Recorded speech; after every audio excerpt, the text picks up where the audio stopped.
மாடுகளே, ஆயன் நம்மை தேடுகிறார். ஆயனை தேடும் மாடுகளே, ஆயன் நம்மை தேடுகிறார்.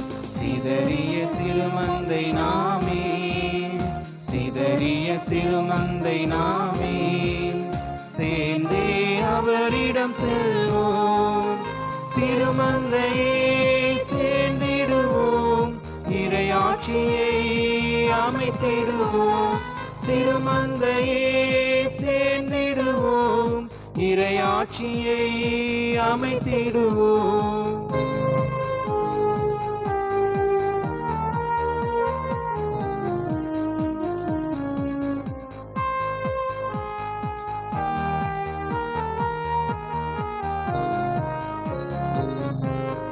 பசும்புல் மேய்ச்சலில் இளைப்பாறச் செய்வேன், பாயும் நீரருவிக்கு நடத்தி செல்வேன்.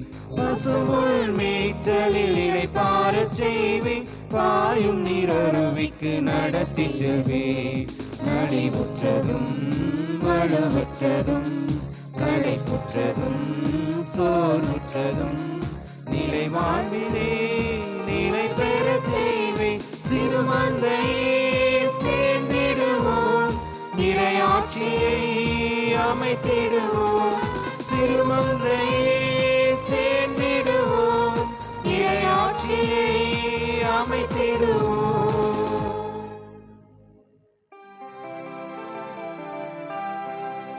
தந்தை மகன் தூயாவியாரின் பெயராலே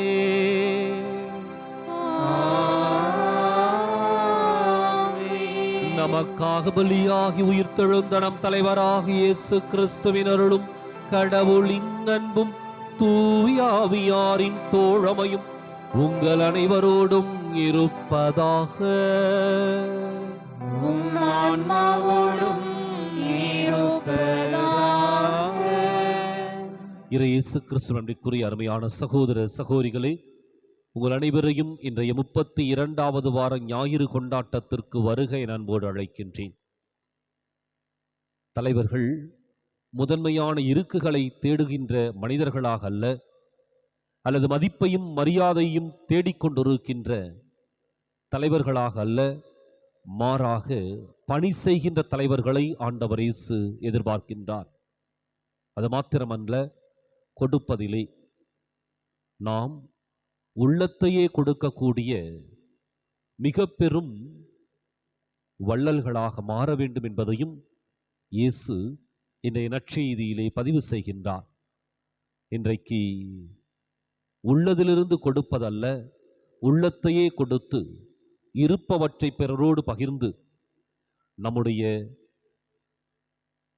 வாழ்க்கையை சிறப்புள்ளதாக்கிக் கொண்டு அதன் வழியாக கடவுள் நம்மிலே செயலாற்றுகின்றார் என்பதை வெளிப்படுத்துகின்ற சீடர்களாக நாம் மாற இந்த திருப்பலியில் சிறப்பாய் ஜெபிப்போம்.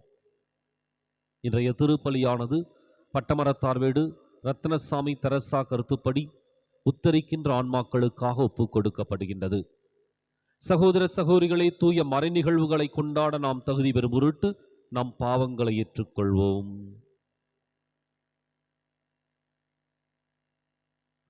எல்லாம் வல்ல இறைவனிடமும் சகோதர சகோதரிகளே உங்களிடமும் நான் பாவியனை ஏற்றுக்கொள்கிறேன். ஏனெனில் என் சிந்தனையாலும் சொல்லாலும் செயலாலும் கடமையை தவறியதாலும் பாவங்கள் பல செய்தேன். என் பாவமே என் பாவமே என் பெரும் பாவமே. ஆகையால் எப்போதும் கன்னியான புனித மரியாவையும் வானதூதர் புனித அனைவரையும் சகோதர சகோதரிகளே உங்களையும் நம் இறைவனாகி ஆண்டவரிடம் எனக்காக வேண்டிக் கொள்ள மன்றாடுகிறேன். எல்லாம் வல்ல இறைவன் நம்மீது இரக்கம் வைத்து நம் பாவங்களை மன்னித்து நம்மை நிலை வாழ்வுக்கு அழைத்துச் செல்வாராக. ஆமென்.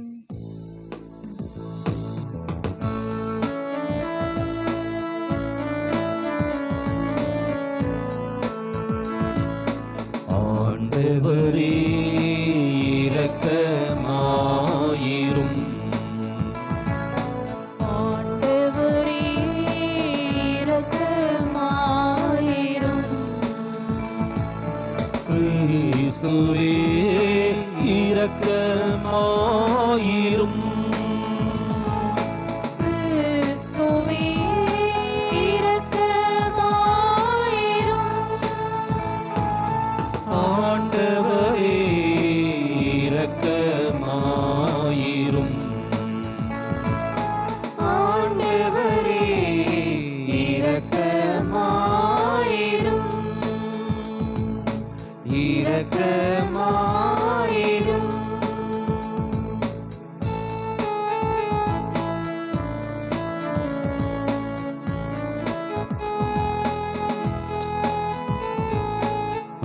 உன்னதங்களிலே கடவுளுக்கு மாட்சிமை உண்டாகுக.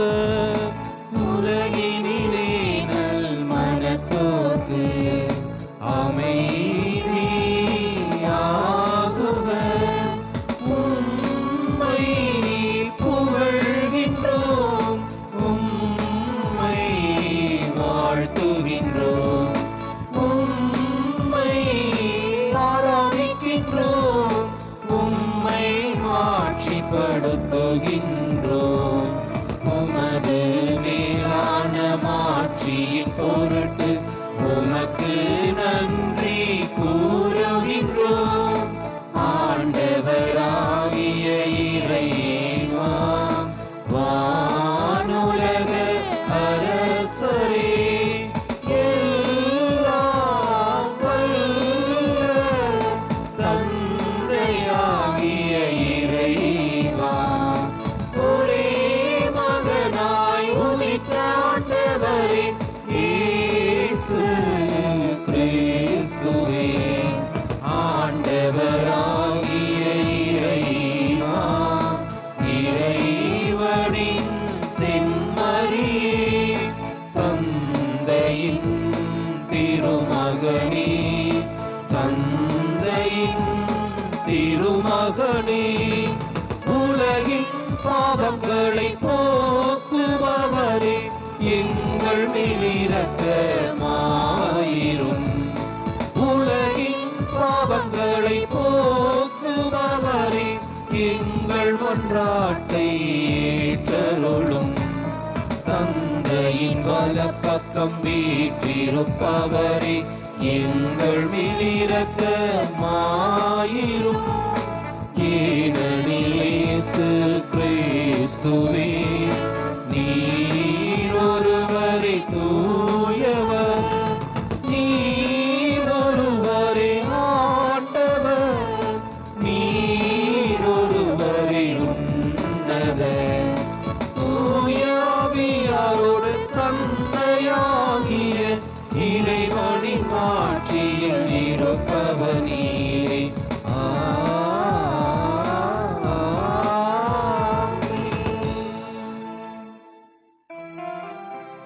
மன்றாடுவோமாக.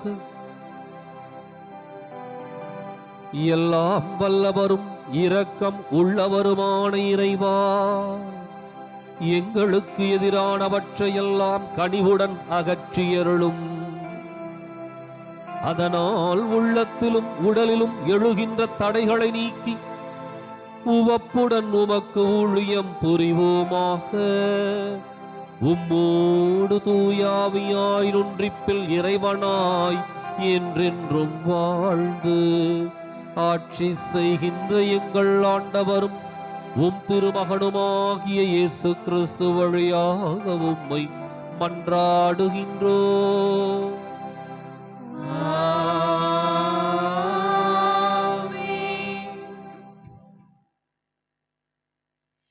முதல் வாசகம். எலியா சொன்னபடியே கைம்பென் செய்தார். அரசர்கள் முதல் நூலிலிருந்து வாசகம். அதிகாரம் 17, இறை வசனங்கள் 10 முதல் 16 வரை. அந்நாட்களில் எலியா புறப்பட்டு சாரிபாத்துக்கு போனார். நகரின் நுழைவாயிலை வந்தடைந்த பொழுது அங்கே ஒரு கைம்பெண் சுள்ளிகளை பொறுக்கிக் கொண்டிருந்தார். அவர் அவரை அழைத்து, ஒரு பாத்திரத்தில் எனக்கு குடிக்க கொஞ்சம் தண்ணீர் கொண்டு வா என்றார். அவர் அதை கொண்டு வர செல்கையில் அவரை கூப்பிட்டு, எனக்கு கொஞ்சம் அப்பமும் கையோடு கொண்டு வருவாயா என்றார். அவர், வாழும் உம் கடவுளாகிய ஆண்டவர் மேல் ஆணை, என்னிடம் அப்பம் ஏதும் இல்லை, பானையில் கையளவு மாவும் கலயத்தில் சிறிதளவு எண்ணெயுமே என்னிடம் உள்ளன. இதோ இப்போது 2 சுள்ளிகளை பொறுக்கிக் கொண்டு வீட்டிற்கு போய் அப்பம் சுட்டு நானும் என் மகனும் சாப்பிடுவோம், அதன் பின் சாகத்தான் வேண்டும் என்றார். எலியா அவரிடம், அஞ்ச வேண்டாம், போய் நீ சொன்னபடியே செய். ஆனால் முதலில் எனக்கு ஒரு சிறிய அப்பம் சுட்டு கொண்டு வா, பிறகு உனக்கும் உன் மகனுக்கும் சுட்டுக்கொள். இஸ்ராயேலின் கடவுளாகிய ஆண்டவர் உரைப்பது இதுவே, நாட்டில் ஆண்டவர் மழை பெய்ய செய்யும் நாள் வரை பானையில் உள்ள மாவு தீராது, கலயத்தில் உள்ள எண்ணெயும் குறையாது என்று சொன்னார். அவர் போய் எலியா சொன்னபடியே செய்தார். அவரும் அவருடைய மகனும் அவர் வீட்டாரும் பல நாள் சாப்பிட்டனர். எலியா வழியாக ஆண்டவர் உரைத்த வாக்கின்படி பானையில் இருந்து மாவு தீரவில்லை, கலயத்தில் இருந்த எண்ணெயும் குறையவில்லை. ஆண்டவர் வழங்கும் அருள்வாக்கு. இறைவனுக்கு நன்றி. பதிலுரை பாடல் பல்லவி. என் நெஞ்சே நீ ஆண்டவரை போற்றிடு. என் நெஞ்சே நீ ஆண்டவரை போற்றிடு. ஆண்டவர் ஒடுக்கப்பட்டோருக்கான நீதியை நிலைநாட்டுகின்றார். பசித்திருப்போருக்கான உணவளிக்கின்றார். சிறைப்பட்டோருக்கு விடுதலை அளிக்கின்றார். பல்லவி. என் நெஞ்சே நீ ஆண்டவரை போற்றிடு. என் நெஞ்சே நீ ஆண்டவரை போற்றிடு. ஆண்டவர் பார்வையற்றோரின் கண்களை திறக்கின்றார். தாழ்த்தப்பட்டோரை உயர்த்துகின்றார். நீதிமான்களிடம் அன்பு கொண்டுள்ளார். ஆண்டவர் அயல் நாட்டினரை பாதுகாக்கின்றார். பல்லவி. என் நெஞ்சே நீ ஆண்டவரை போற்றிடு. என் நெஞ்சே நீ ஆண்டவரை போற்றிடு. அனாதை பிள்ளைகளையும் கைம்பெண்களையும் ஆதரிக்கின்றார். ஆனால் பொல்லாரின் வழிமுறைகளை கவிழ்த்து விடுகின்றார். சீயோனே, உன் கடவுள் என்றென்றும் எல்லா தலைமுறைகளுக்கும் ஆட்சி செய்வார். பல்லவி. என் நெஞ்சே நீ ஆண்டவரை போற்றிடு. என் நெஞ்சே நீ ஆண்டவரை போற்றிடு.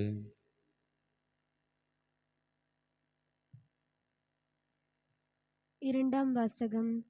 பாவங்களை போக்கும் பொருட்டு ஒரே முறை தம்மை தாமே பலியாக கொடுத்தார். எபிரேயருக்கு எழுதப்பட்ட திருமுகத்திலிருந்து வாசகம். 9ஆம் அதிகாரம் 24 முதல் 28 முடிய இறைவார்த்தைகள். சகோதர சகோதரிகளே, கிறிஸ்து மனிதரின் கையால் அமைக்கப்பட்டதும் உண்மையான தூயகத்திற்கு முன்னடையாளமாயிருப்பதுமான இவ்வுலக தூயகத்திற்குள் நுழையாமல் விண்ணுலகிற்குள்ளேயே நுழைந்திருக்கிறார். அங்கே இப்போது நம் சார்பாக கடவுளின் திருமுன் நிற்கின்றார். தலைமை குரு விலங்குகளின் இரத்தத்துடன் ஆண்டுதோறும் தூயகத்திற்குள் செல்வார். அதற்கு மாறாக கிறிஸ்து தம்மையே ஒரே முறை பலியாக கொடுத்தார். அதை மீண்டும் மீண்டும் செய்யவில்லை.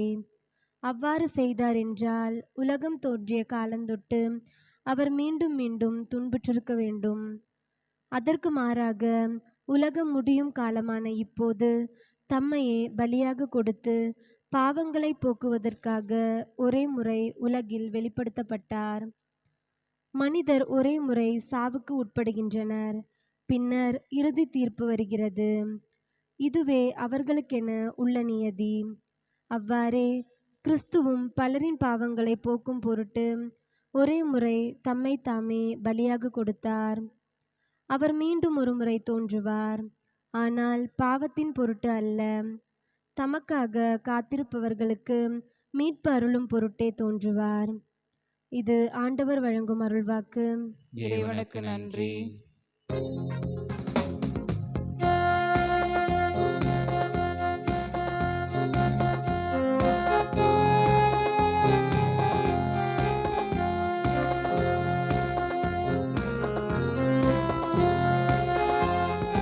அல்லேலூயா அல்லேலூ அல்லேலூயா அல்லேலூ அல்லேலூயா அல்லேலூ அல்லேலூயா அல்லேலூ அல்லேலூயா அல்லேலூ அல்லேலூயா அல்லேலூயா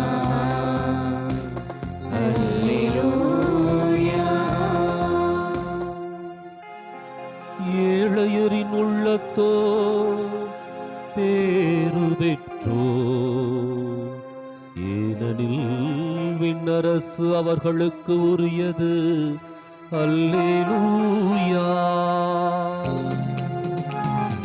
அல்லேலூயா அல்லேலூ அல்லேலூயா அல்லேலூ அல்லேலூயா அல்லேலூ அல்லேலூயா அல்லேலூ அல்லேலூயா அல்லேலூ அல்லேலூயா அல்லேலூயா அல்லேலூயா.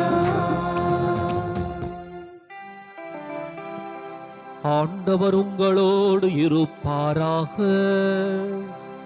உம் ஆன்மாவோடும் இருப்பாராக. புனித மார்க்கு எழுதிய நற்செய்தியிலிருந்து வாசகம். ஆண்டவரே, மாட்சி உமக்கே. அதிகாரம் 12, இறைவாக்கியங்கள் 38 முதல் 44 முடிய. அக்காலத்தில் இயேசு கற்பித்துக் கொண்டிருந்த போது, மறைநூல் அறிஞர்களை குறித்து கவனமாயிருங்கள். அவர்கள் தொங்கல் ஆடை அணிந்து நடமாடுவதையும் சந்தை வெளிகளில் மக்கள் தங்களுக்கு வணக்கம் செலுத்துவதையும் விரும்புகிறார்கள். தொழுகை கூடங்களில் முதன்மையான இருக்கைகளையும் விருந்துகளில் முதன்மையான இடங்களையும் பெற விரும்புகிறார்கள். கைம்பெண்களின் வீடுகளை பிடுங்கிக் கொள்கிறார்கள். நீண்ட நேரம் இறைவனிடம் வேண்டுவதாக நடிக்கிறார்கள். கடும் தண்டனை தீர்ப்புக்கு ஆளாக இருப்பவர்கள் இவர்களே என்று கூறினார். இயேசு காணிக்கை பெட்டிக்கு எதிராக அமர்ந்து கொண்டு மக்கள் அதில் செப்பு காசு போடுவதை உற்று நோக்கிக் கொண்டிருந்தார். செல்வர் பலர் அதில் மிகுதியாக போட்டனர்.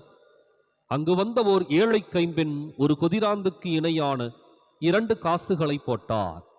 அப்பொழுது அவர் தம் சீடரை வரவழைத்து, இந்த ஏழை கைம்பெண் காணிக்கை பெட்டியில் காசு போட்ட மற்ற எல்லாரையும் விட மிகுதியாக போட்டிருக்கிறார் என உறுதியாக உங்களுக்கு சொல்கிறேன். ஏனெனில் அவர்கள் அனைவரும் தங்களுக்கு இருந்த மிகுதியான செல்வத்திலிருந்து போட்டனர். இவரோ தமக்கு பற்றாக்குறை இருந்தும் தம்மிடமிருந்த அனைத்தையுமே, ஏன் தம் பிழைப்புக்காக வைத்திருந்த எல்லாவற்றையுமே போட்டுவிட்டார் என்று அவர்களிடம் கூறினார்.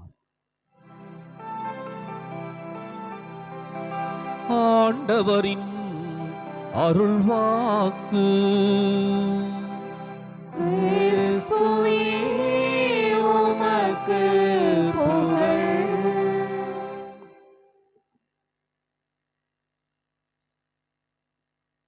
இயேசு கிறிஸ்துவின் அன்பிற்குரிய அருமையான சகோதர சகோதரிகளே, இயேசுவினுடைய போதனை, இயேசுவினுடைய நற்செய்தி இறையாட்சியை மையமாக கொண்டிருந்தாலும் அந்த இறையாட்சியை சிறப்பாக வெளிப்படுத்துகின்ற பொழுது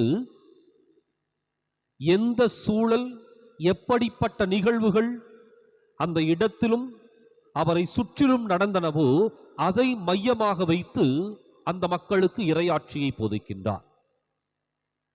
இறையாட்சியை ஏதோ மக்களை விட்டு வேறொன்றாக அல்லது அந்த சூழ்நிலையில் இருக்கின்ற மக்களுக்கும் இறையாட்சிக்கும் எந்த சம்பந்தமும் இல்லாததைப் போல இயேசு ஒருபோதும் பேசவும் இல்லை, போதிக்கவும் இல்லை. தன்னுடைய கண்களுக்கு முன்பாக எது நடந்ததோ அல்லது எப்படிப்பட்ட நிகழ்வுகளை எல்லாம் அவர் எதிர்கொண்டாரோ அந்த நிகழ்வுகளையும் அந்த சூழல்களையும் அந்த மக்களுடைய மனநிலைகளையும் உள்ளறிந்து அங்கிருந்து இறையாட்சியை ஆண்டவர் இயேசு மக்களுக்கு பகிர்ந்து கொடுக்கின்றார். அப்ப இன்றைக்கு நற்செய்தியில சூழலும் நிகழ்வும் மனிதர்களும் கூர்ந்து நோக்க வேண்டியவை. என்ன சூழல் அப்படின்னம்னா, மறைநூல் அறிஞர்களை இயேசு கூர்ந்து கவனிக்கின்றார். அவர்கள் சொல்லிக் கொடுக்கின்ற சட்டங்களை அவர் கூர்ந்து நோக்குகின்றார். அதே சமயத்தில் அவர்கள் செய்து கொண்டிருக்கின்ற செயல்களை அவர் உற்று நோக்குகின்றார். அவருடைய தோற்றம், அவர்களுடைய நடை உடை பாவனை, அவர்களுடைய உள்ளத்தில் இருக்கின்ற எதிர்பார்ப்பு, இவை அனைத்தையும் இயேசு முழுமையாக அறிகின்றார். இது ஒரு பக்கம். இன்னொரு பக்கம், இயேசு காணிக்கை பெட்டியிலே காசு போடுகின்ற மனிதர்களை கூர்ந்து கவனிக்கின்றார். அதிலே ஏழை கைம்பெண்ணை உற்று நோக்குகின்றார்.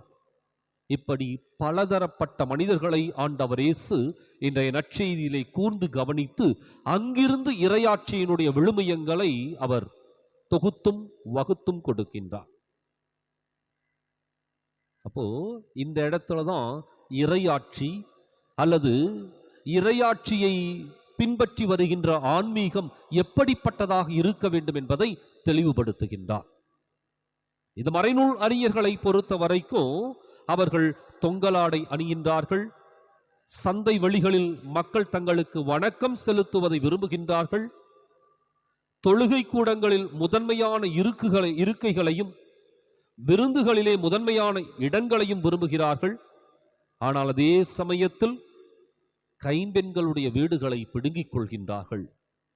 அதே போல நீண்ட நேரம் இறைவனிடம் வேண்டுவதாக நடிக்கின்றார்கள். இயேசு அப்பட்டமா வெளிப்படையா சொல்றார்.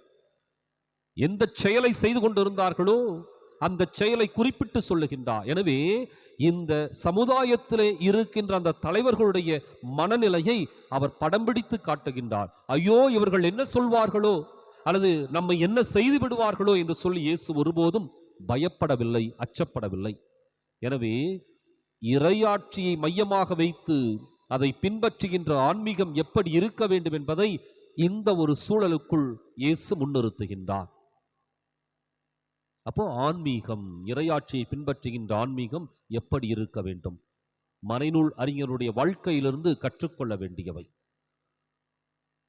ஆன்மீகம் என்பது நடிப்பில் அல்ல, சொல்லில் அல்ல, மாறாக நம்முடைய சொல்லும் செயலும் இணைந்து செல்லுகின்ற உண்மையான யதார்த்தமான ஆன்மீகமாக இருக்க வேண்டும். இன்னும் சொல்ல போன அப்படின்னா, தலைவர்கள் என்பவர்கள் அதிகாரத்தை வெளிப்படுத்துகின்றவர்களாகவோ அடக்கி ஆளுகின்றவர்களாகவோ முதன்மையான இருக்கைகளை தேடுகின்றவர்களாகவோ அல்லது தங்களுக்கான மதிப்பு மரியாதையை தேடிக்கொண்டிருக்கின்ற மனிதர்களாகவோ இருக்கக்கூடாது. அதான் இறையாட்சியை பின்பற்றி வருகின்ற உண்மையான ஆன்மீகம். இந்த மறைநூல் அறிஞர்கள் செய்த காரியம் என்ன அப்படின்னா, அவர்கள் ஆன்மீகத்தை போலியாக மாற்றி வைத்திருந்தார்கள். எப்படியெல்லாம் போலியா மாற்றி வைத்திருந்தாங்க அப்படின்னா, தாங்கள் நீண்ட நேரம் ஜெபிப்பதால் மக்கள் அத்தனை பேரும் தங்களை திரும்பி பார்ப்பார்கள், தங்களுக்கு மதிப்பு செய்வார்கள் என்று சொல்லி, சட்டங்களை கடைபிடிப்பதால் தங்களை மக்கள் உயர்ந்த நிலையில் வைத்திருப்பார்கள் என்று சொல்லி, ஆனால் உண்மையாகவே நடைபெற்ற நிகழ்வுகள் அத்தனையும் வேதனைக்குரிய நிகழ்வுகள். அந்த அதிகாரத்தை பயன்படுத்தி மக்களை அடக்கி ஆள்வதற்கும் அடிமைப்படுத்துவதற்கும் அவர்கள் முயன்றார்களே ஒழிய ஒருபோதும் மக்களுக்கு அந்த ஆன்மீகத்தை சிறப்பாக வளர்த்தெடுக்க தங்களை செயல் வீரர்களாக அவர்கள் காட்டிக்கொள்ளவில்லை. நடிப்பிலே மிகச்சிறந்த மனிதர்களாக காட்டிக்கொண்டார்கள். அப்போ ஆன்மீகம் அப்படிங்கிறது வெற்று சட்டங்களை கடைபிடிப்பதில் அல்ல, அதிகாரத்தை வைத்திருக்கின்றேன் என்ற மமதியிலே வாழ்ந்து கொண்டு அந்த அதிகாரத்தை திணிக்கின்ற அந்த ஒரு ஆணவத்தில் அல்ல அல்லது அகம்பாவத்தில் அல்ல, மாறாக வாழ்க்கையினுடைய யதார்த்தத்தை புரிந்து கொண்டு போலித்தனமில்லாத, நடிப்பில்லாத உண்மையான ஆன்மீகத்தை, உண்மையான உள்ளத்தை வெளிப்படுத்துவதான் ஆன்மீகத்தில் மிகச்சிறந்த ஆன்மீகமாக இருக்க முடியும். எனக்கு அது தெரியும் இது தெரியும் என்று சொல்லி தன்னை உயர்த்தி காட்டுகின்ற எந்த ஒரு மனிதனுடைய ஆன்மீகத்தையும் இறைவன் ஏற்றுக்கொள்ளப் போவதில்லை. யதார்த்த மக்களுடைய மனநிலையை புரிந்து கொண்டு அதிலே அந்த ஆன்மீகத்தை சிறப்பாக ஈடுபடுத்தி இறையாட்சியை நோக்கி வழிநடத்துகின்ற தலைவர்கள் இன்றைக்கு தேவை. எனவே இன்றைக்கு ஆன்மீகம் அப்படிங்கிறது போலித்தனம் கலக்காத, நடிப்பில்லாத, யதார்த்தமான உண்மையான முன்மாதிரியை தான் சிறப்பான ஒரு ஆன்மீகம். அடுத்தது ஆண்டவர் இயேசு கூர்ந்து கவனிக்கின்றார். எதைய? ஒரு ஏழை கைம்பெண்ணின் காணிக்கையை கூர்ந்து கவனிக்கின்றார். இந்த ஏழை கைம்பெண் செய்த காரியம் என்ன அப்படின்னா, 2 செப்பு காசுகளை போடுகின்றார். மற்றவர்களோடு ஒப்பிட்டு பார்க்கின்ற பொழுது 2 செப்பு காசு அளவில் பெரியது அல்ல. இதை விட மிகுதியாக போட்டவர்கள் அந்த இடத்தில் இருக்கத்தான் செய்தார்கள். 2 செப்பு காசு காணிக்கையில் ஒன்றும் பெரிய வித்தியாசத்தை ஏற்படுத்த போவதில்லை. ஆனால் இயேசு செப்பு காசுகளை அல்ல, செப்பு காசுகளுக்கு பின்னிருந்த உள்ளத்தை ஊடுருவி பார்க்கின்றார். அந்த ஏழை கைம்பெண்ணுடைய நம்பிக்கையை ஊடுருவி பார்க்கின்றார். அங்கதான் ஒப்பிட்டு சொல்லுகின்றார். மற்றவர்கள் அனைவரும் தங்களுக்கு இருந்த மிகுதியான செல்வத்திலிருந்து சரி கொஞ்சம் போடுவோம், அப்படிதான் போட்டாங்க. ஆனால் இந்த ஏழை கைம்பெண் மாத்திரமே தன்னிடம் இருந்ததை மாத்திரமல்ல, தம் பிழைப்புக்காக வைத்திருந்த அனைத்தையும் போட்டா. அப்படின்னம்னா தன்னுடைய உள்ளம் முழுவதையும் கடவுளுக்கு காணிக்கையாக்குகின்றார். தன்னுடைய நம்பிக்கையை எல்லாம் ஆண்டவருக்கு அவள் அர்ப்பணிக்கின்றாள். இனி என்னுடைய நம்பிக்கை, என்னுடைய வாழ்க்கை முழுவதும் இந்த கடவுளால் மாத்திரமே வழிநடத்த முடியும் என்ற ஒரு நம்பிக்கை. அவகிட்ட அதுக்கப்புறம் செல்வம் இல்லை, அவகிட்ட அதிகாரம் இல்லை, எதுவும் இல்லை. ஆனால் அவளிடம் இருந்தது முழுவதும் முழுமையான ஒரு நம்பிக்கை.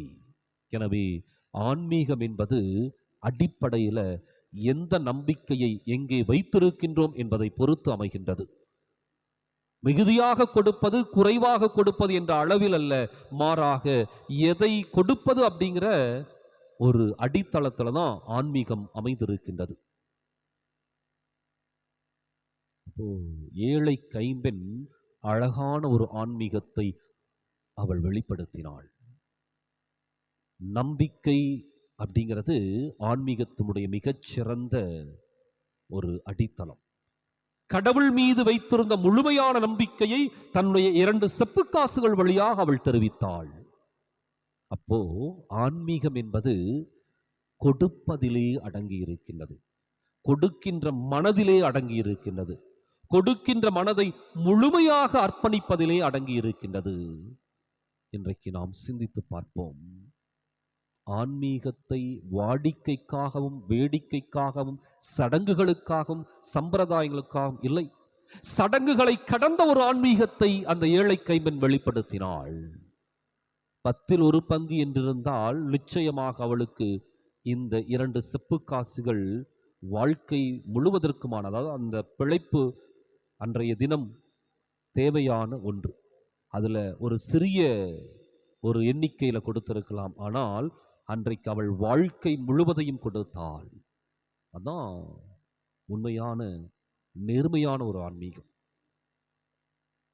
3வது, இறையாட்சியை மையமாக வைத்து நம்முடைய ஆன்மீகத்தை நாம் அமைத்துக் கொள்ளுகின்ற விதம் எப்படி இருக்க வேண்டும் என்றால், எந்த ஒரு காலகட்டத்திலும் யதார்த்தத்தை மாத்திரமே வெளிப்படுத்துகின்ற, உள்ளதை உள்ளவாறு வெளிப்படுத்துகின்ற, எவரையும் தவறான ஒரு நம்பிக்கைக்கு உட்படுத்தாமல், யாரும் நம்மை தப்பாக நினைத்துக் கொள்ளக்கூடாது என்பதற்காக நடிக்கின்ற ஒரு ஆன்மீகமாக அல்ல, மாறாக உள்ளதை உள்ளவாறு எடுத்துச் சொல்லுகின்ற தைரியமான ஒரு ஆன்மீகத்தை நாம் பின்பற்ற வேண்டும். எதிர்ப்புகள் இருக்கும், சவால்கள் இருக்கும், வேதனைகள் நம்மை தாக்கும், சோதனைகள் நம்மை கொஞ்சம் அசைத்து பார்க்கும், துன்பங்களும் துயரங்களும் அடுக்கடுக்காய் வரும். ஆனால் நம்முடைய ஆன்மீகம் உள்ளதை உள்ளவாறு கடைபிடிக்கின்ற, உண்மையை நோக்கிய ஒரு ஆன்மீகமாக அமைய வேண்டும்.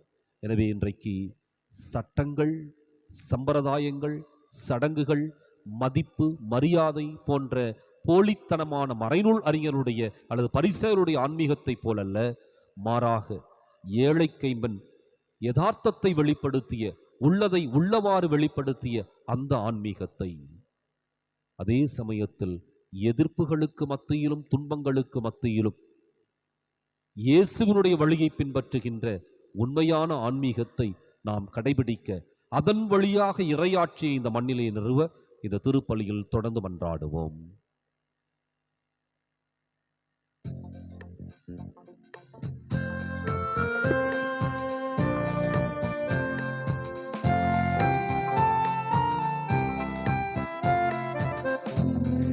மண்ணையும் படைத்தவராம் கடவுள் ஒருவர் இருக்கின்றார், தந்தை மகன் தூய ஆவியராம் ஒன்றாய் வாழ்வோரை நம்புகின்றேன். தூய ஆவியானவரே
நமது அன்பு வானக தந்தையிடம் நம்முடைய வாழ்க்கைக்கு தேவையான வரங்களை நம்பிக்கையோடு மன்றாடுவோம்.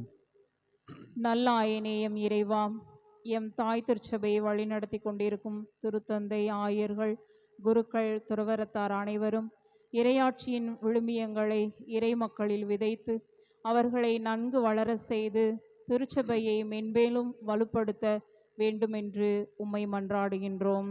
ஆண்டவரே, எங்கள் மன்றாட்டை கேட்டருளும். நான் உங்களை மென்மேலும் ஆசீர்வதிப்பேன் என்ற எம் இறைவா, இறைமக்களாகிய நாங்கள் நீர் கற்றுத்தந்த இறையாட்சியின் விழுமியங்களை உள்ளத்தில் ஏற்று கடைபிடித்து அன்போடும் மகிழ்ச்சியோடும் வாழ தேவையான அருளை எங் மீது பொழிய வேண்டும் என்று உம்மை மன்றாடுகின்றோம். ஆண்டவரே, எங்கள் மன்றாட்டை கேட்டருளும். ஞானத்தின் ஊற்றே எம் இறைவா, எம் பங்கில் இருக்கின்ற இளைஞர், இளம் பெண்கள், சிறார்கள், சிறுமியர் அனைவருக்காகவும் வேண்டுகின்றோம். அவர்கள் உலகமாய கவர்ச்சியில் விழாமல் ஒழுக்கத்திலும் ஞானத்திலும் படிப்பிலும் சிறந்து விளங்கிட வேண்டுமென்று இறைவா உம்மை மன்றாடுகின்றோம். ஆண்டவரே, எங்கள் மன்றாட்டை கேட்டருளும். சுகம் தரும் நாயகனே எம் இறைவா, உடல் நோயாலும் உள்ள நோயாலும் அவதிப்படுகின்ற அனைவருக்காகவும் மன்றாடுகின்றோம். இவர்களுக்கு நீரே நல்ல சுகத்தையும் ஆரோக்கியமான உடல் நலனையும் உள்ள நலனையும் தர வேண்டும் என்று இறைவா உம்மை மன்றாடுகின்றோம். ஆண்டவரே, எங்கள் மன்றாட்டை கேட்டருளும். எங்கள் அன்பு தந்தை இறைவா, நம்பிக்கையோடு வேண்டியிருக்கிற இந்த மன்றாட்டுக்களை எல்லாம் ஏறெடுத்து கேட்டு அருள் புரிவீராக. நம்முடைய பகுதிக்கான திட்டங்களை எல்லாம் ஒப்புக் கொடுக்கின்றோம். நீர் பெற்றுக் கொடுத்திருக்கின்ற வலது வாய்க்கால் திட்டத்திற்கு நன்றி செலுத்துகின்ற அதே வேளை விரைந்து அதை நிறைவு செய்து கொடுப்பீராக. எம்முடைய மக்களுக்கு நீரே நல்ல குடித நீரை கொடுத்ததற்காக நன்றி செலுத்துகின்றோம். விரைந்து அந்த திட்டங்களும் நிறைவு பெறுவதாக. இந்த பகுதியினுடைய கட்டமைப்பு வசதிகளை நீரே சிறப்பாய் அமைத்து கொடுத்தருளும். எம்முடைய ஈழத்தமிழ் மக்களுக்கு உரிமை வாழ்வை பெற்றுக் கொடுத்தருளும். இறைவா, உம்முடைய அருளும் ஆசிரும் எங்கள் மீது நிறைவாய் இருந்து வழிநடத்த வேண்டும் என்று எங்கள் ஆண்டவராகிய கிறிஸ்து வழியாக மன்றாடுகின்றோம். ஆமென்.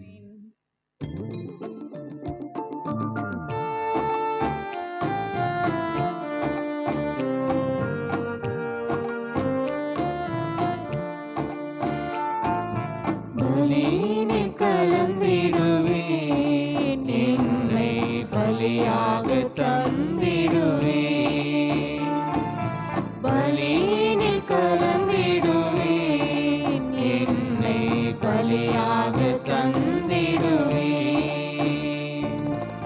ஏற்றிடுவாய் இறைவா, அப்பமும் ரசமுமாய் உமக்கு தந்தேன். ஏற்றிடுவாய் இறைவா, அப்பமும் ரசமுமாய் உமக்கு தந்தேன்.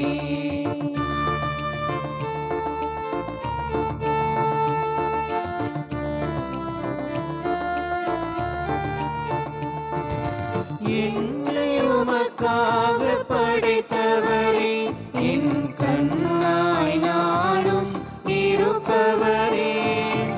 என்னை உமக்காக படைத்தவரே, என் கண்ணாய் நாளும் இருப்பவரே. உன் அன்பை உணர்ந்தேன், என் வாழ்வை பகிர்ந்தேன். உன் அன்பை உணர்ந்தேன், என் வாழ்வை பகிர்ந்தேன். ஏற்றிடுவாய் இறைவா, என்னை பலியாக மாற்றிடுவாய். சகோதர சகோதரிகளே, என்னுடையதும் உங்களுடையதுமான இப்பலி எல்லாம் வல்ல தந்தையாக இறைவனுக்கு ஏற்றதாகும்படி மன்றாடுங்கள். ஆண்டவர் தம் திருப்பேரின் புகழ்ச்சிக்காகவும் ஆட்சிக்காகவும் நமது நன்மைக்காகவும் புனித திரு அவையின் அனைத்து நலன்களுக்காகவும் உமது கையின்றி பலியை ஏற்றுக்கொள்வாராக. ஆண்டவரே, இப்பலி பொருள்களை இரக்கமுடன் கண்ணோக்கி அருளவும் வேண்டுகின்றோம். அதனால் உம் திருமகனுடைய பாடுகளின் மறை நிகழ்வை கொண்டாடும் நாங்கள் பற்றன்புடன் அதில் பங்கு கொள்வோமாக. எங்கள் ஆண்டவராகிய கிறிஸ்து வழியாக உம்மை மன்றாடுகின்றோம்.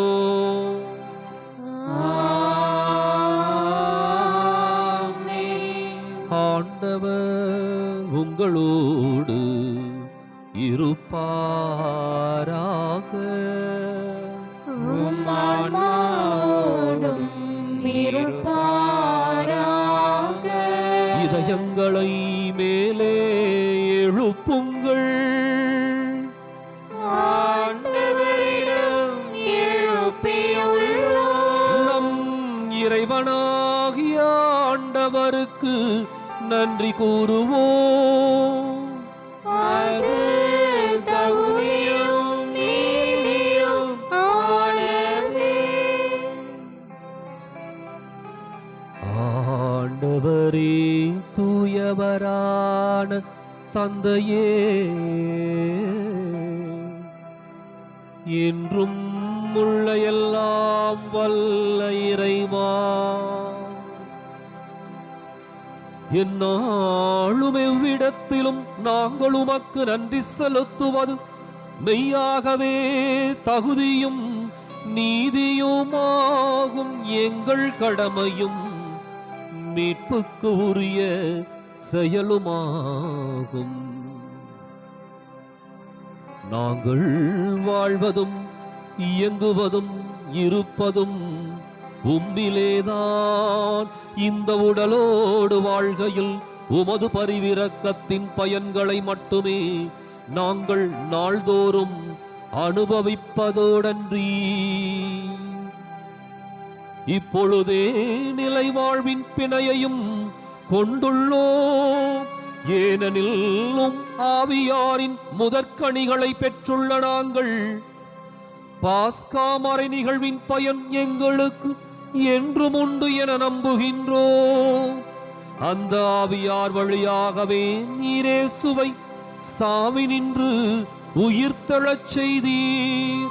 ஆகவே நாங்கள் வானக தூதர் அனைவரோடும் சேர்ந்து உம்மை புகழ்ந்தேத்தி அக்களித்து கொண்டாடி ஆர்ப்பரித்து பாடுவதாவது: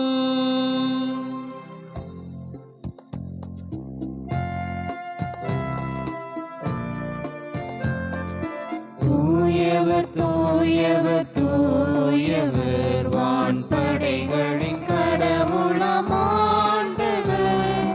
ஆண்டவர் விண்ணகமும் மண்ணகமும் உமது மாட்சியால் நிறைந்துள்ளன. உன்னதங்களிலே ஓசன்னா, ஆண்டவர் பெயரால் வருகிறவர் ஆசி பெற்றவர்.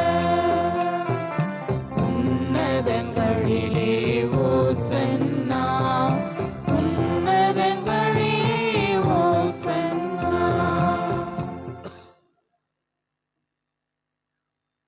தாயும் தந்தையுமான இறைவா, நிமையாகவே தூயவர், தூய்மை அனைத்துக்கும் ஊற்று.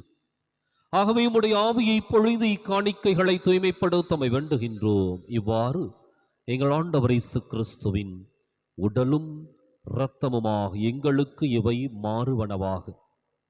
அவர் பாடுபட உளம் கனிந்து தம்மை கையளித்த போது அப்பத்தை எடுத்து நன்றி செலுத்தி அதை பிட்டு தம் சீடர்களுக்கு அளித்து கூறியதாவது: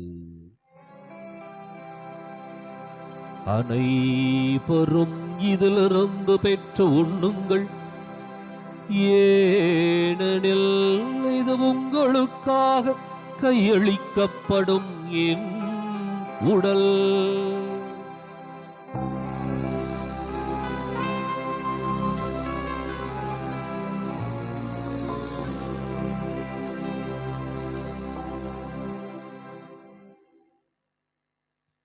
அவனமே இரவு விருந்தை அருந்தியபின் கிண்ணத்தையும் எடுத்து மீண்டும் உமக்கு நன்றி கூறி தம் சீடர்களுக்கு அளித்து அவர் கூறியதாவது: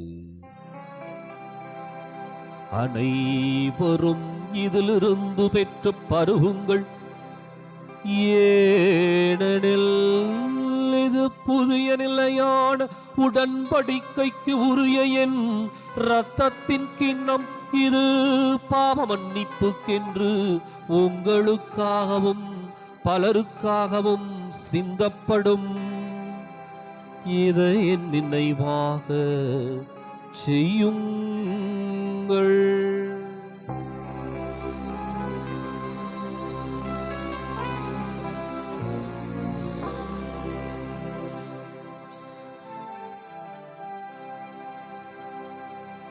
நம்பிக்கையின் மறை பொருள்.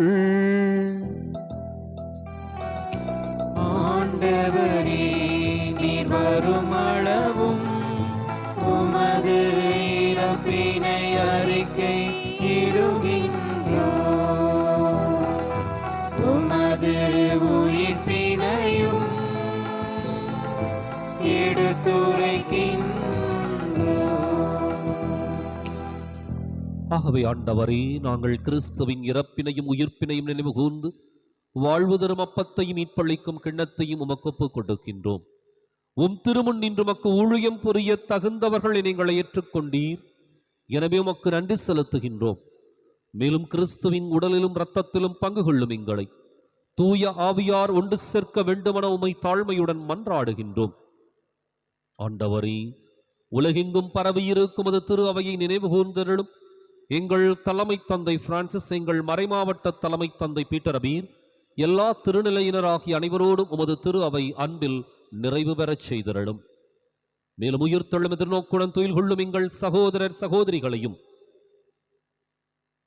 இறந்தோர் அனைவரையும், குறிப்பாக தொற்று நோயிலே இறந்த சகோதர சகோதரின் ஆன்மாக்களையும், விடுதலைக்காக விதைக்கப்பட்டிருக்கின்ற நம்முடைய ஈழத்தமிழ் உறவுகளையும் இரக்கத்துடன் நினைவு கூர்ந்து திருமுக ஒளியினுள் ஏற்றருளும். எங்கள் அனைவர் மீதும் இரக்கமாயிரும். கடவுளின் கன்னித்தாயான புனித மரியா, அவருடைய கணவரான புனித யோசேப்பு, புனித திருத்தூதர்கள், இவ்வுலகிலுமக்கு உகந்தவராய் இருந்தோர் ஆகிய புனிதர் அனைவருடனும் நாங்கள் நிலைவாழ்வில் பங்கு கொள்ளும் தகுதி பெற்று உம் திருமகன் இயேசு கிறிஸ்து வழியாக உம்மை புகழ்ந்தேத்தும் வரமருள உம்மை மன்றாடுகின்றோம்.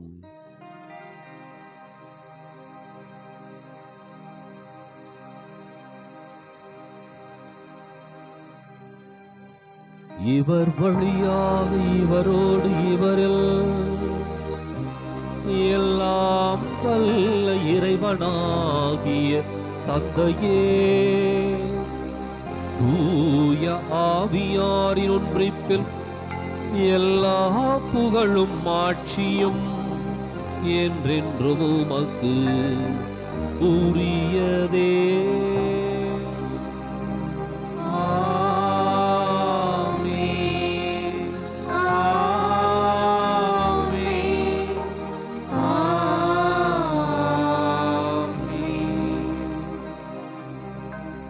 மீட்பரின் கட்டளையால் கற்பிக்கப்பட்டு இறை படிப்பினையால் பயிற்சி பெற்ற நாம் துணிந்து பாடுவோம்.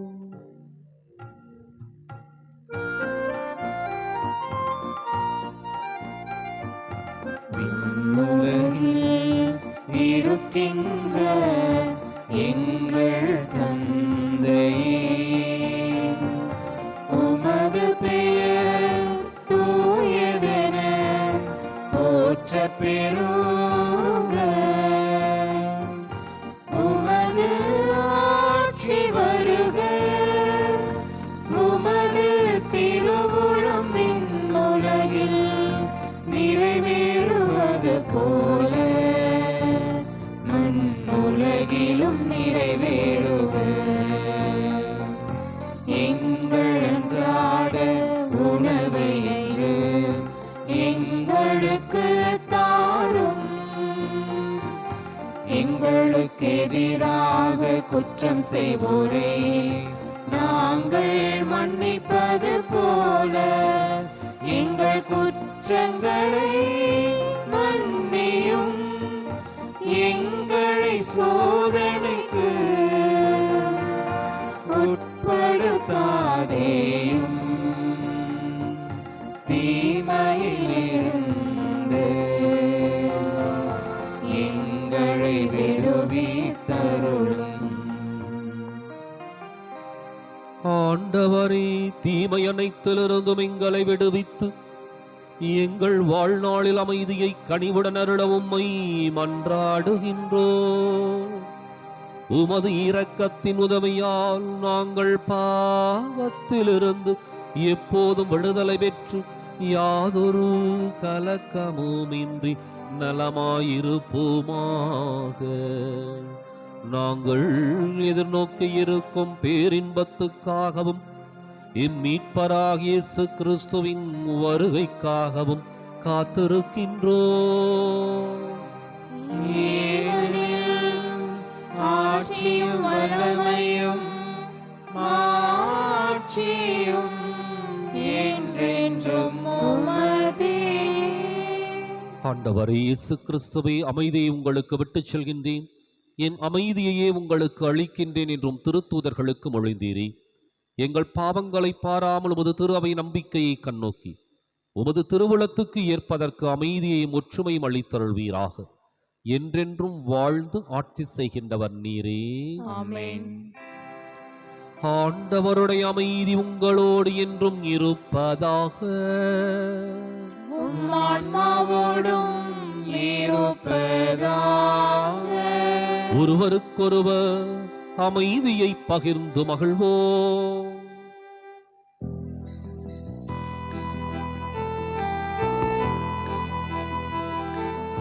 உலகின் பாவம் போக்கும் இறைவனின் செம்மறியே, எங்கள் மேல் இரக்கம் வையும்.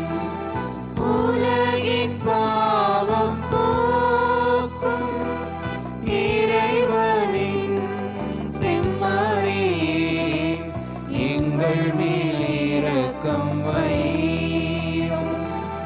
உலகின் பாவம் போக்கும் இறைவனின் செம்மறியே, எமக்கு அமைதி அருளும்.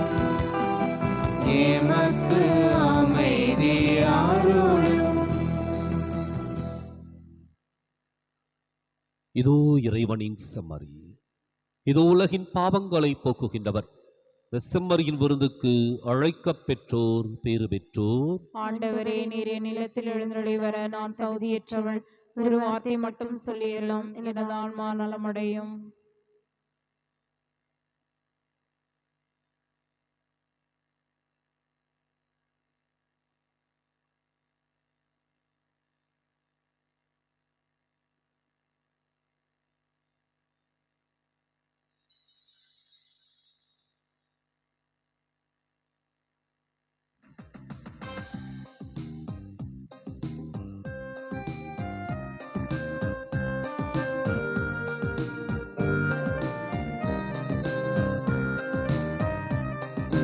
அன்பில் கனிந்து வந்த அமுதே, சிந்தை மகிழுறவே தந்தை தரும் உணவே. அன்பில் கனிந்து வந்த அமுதே, சிந்தை மகிழுறவே தந்தை தரும் உணவே. உனக்காக நான் ஏங்கி தவித்தேன், இதில் வாழும் உணவாக அழைத்தேன். உனக்காக நான் ஏங்கி தவித்தேன், எனில் வாழும் உணவாக அழைத்தேன்.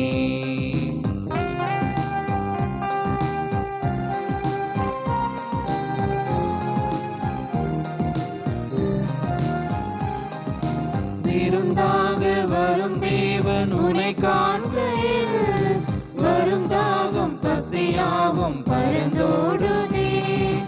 மறந்தாலும் மறவாத உனதன்பையே, இருந்தாலும் இறந்தாலும் மனம் தேடுதே. பசியார பரிவோடு அழைக்கின்றேன் வா, இசையோடு கவி சேரும் சுவை காணவே. உன்னை தேடி உன்னை நாடி நிறைவாகுவே, உன்னில் உருவாகுவே. அன்பில் கனிந்து வந்த அமுதே, சிந்தை மகிழுறவே தந்தை தரும் உணவே.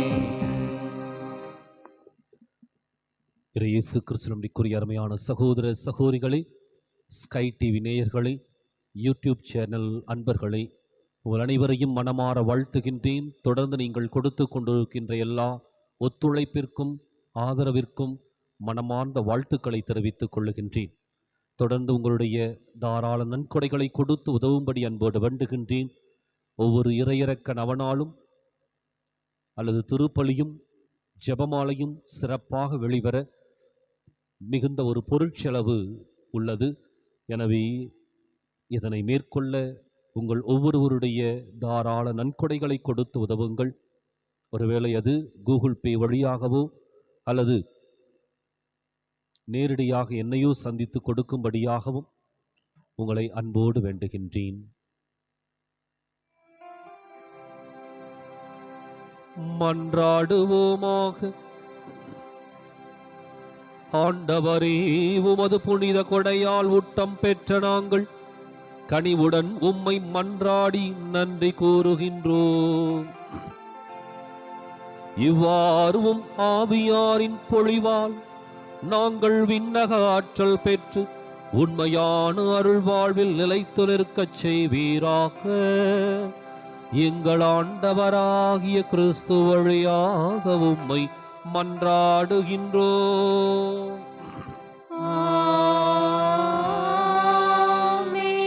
ஆண்டவர் உங்களோடு இருப்பாராக.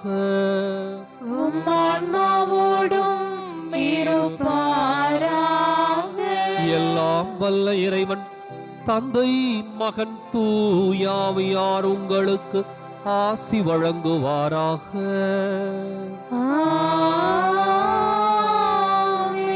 கிறிஸ்துவின் அன்பிலும் அருளிலும் வாழ சென்று வாருங்கள்.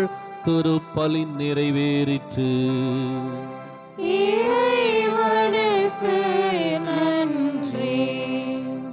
வலது வாய்க்காலுக்காக ஜெபம். அன்பு தந்தையே இறைவா, கேளுங்கள் கொடுக்கப்படும், தட்டுங்கள் திறக்கப்படும், தேடுங்கள் கண்டடைவீர் என்ற இறை வார்த்தையில் நம்பிக்கை வைத்து ஜெபித்த பொழுது கிடைத்த எல்லா நன்மைகளுக்காகவும் உமக்கு நன்றி கூறுகின்றோம். எங்களுடைய பகுதிக்கு தேவையான குடிநீர் திட்டங்களை நிறைவேற்றி எங்களுடைய இல்லங்களுக்கு நல்ல குடிதண்ணீரை பெற்றுக் கொடுத்ததற்காக உமக்கு நன்றி கூறுகின்றோம். எங்களுடைய நீண்டகால போராட்டமான வலது வாய்க்கால் திட்டத்திற்கு உரிய அரசு ஆணையை பெற்று போதுமான நிதியை ஒதுக்கி எங்களுடைய தண்ணீர் அவகாசத்தையும் மீட்டெடுத்து கொடுத்ததற்காக உமக்கு நன்றி கூறுகின்றோம். இத்திட்டம் சிறப்பாக தொடங்கப்பட்டிருக்கிற இவ்வேளையில் இதனை விரைந்து நிறைவு செய்து கொடுப்பீராக. இவற்றை எங்கள் ஆண்டவராகிய கிறிஸ்து வழியாக உம்மை மன்றாடுகிறோம். ஆமென்.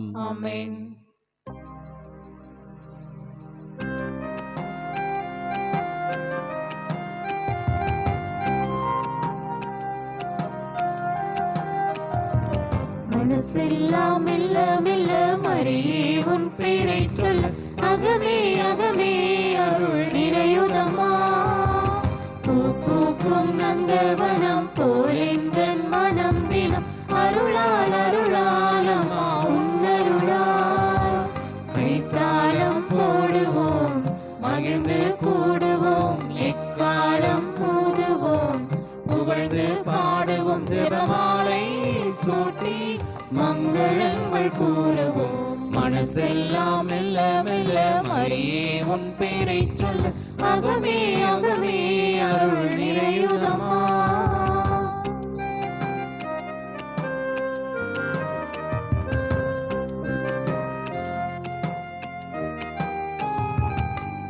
இறைவன் உம்மை விரும்பியதாலே உறைவிடமாக உம்மை தேர்ந்தாரே. இறைவன் உம்மை விரும்பியதாலே உறைவிடமாக உம்மை தேர்ந்தாரே. ஆண்டவர் உம்மிலே வாழ்கிறார் என்றுமே அனுதினம் தீமைகள் அழியுமே மண்ணிலே. ஆர்ப்பரிப்போம், மகிழ்வோம், நன்றி சொல்லி பாடுவோம், மனசெல்லாம் மெல்ல மெல்ல மரியே உன் பேரை சொல்ல அகமே அகமே அருள் நிறையுதம்மா. பூக்கும் நந்தவனம் போலெந்தன் மனம் தினம் அருளால் அருளால்